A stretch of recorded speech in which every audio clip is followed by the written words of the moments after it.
شیخ Zayed اسپتال و میاں گنڈی کے قریب کورونا وائرس میں مبتلا ایران سے آئے ہوئے زائرین کے کیمپ بنانے کے خلاف اہل میاں گنڈی کے عوام نے احتجاج کر کے روڈ بلاک کر دیا۔ اس کے علاوہ کوئٹہ پریس کلب کے سامنے بھی احتجاجی مظاہرہ ہو گیا۔ اب کوئٹہ کے پورے عوام اپنے آپ کو اپنے فیملی کو محفوظ بنانے کے لیے گھروں سے نکل کر روڈوں پر آنا ہوگا، کیونکہ ہمارا منتخب وزیر اعلیٰ و 66 ممبران صوبائی اسمبلی کو شاید اپنے عوام کے کوئی پرواہ نہیں۔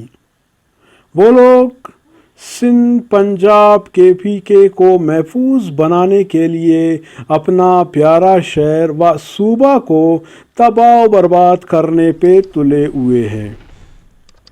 کہاں ہے وہ اپوزیشن جو اپنے ذاتی مفادات کی خاطر روڈوں پر احتجاج کر رہے تھے؟ آج کوئٹہ کے عوام پر جو مصیبت آنے والا ہے، اس پر منہ میں تالا لگا کر خاموش ہو چکے ہیں۔ اب عوام کو جاگنا ہوگا، سڑکوں پہ نکلنا ہوگا۔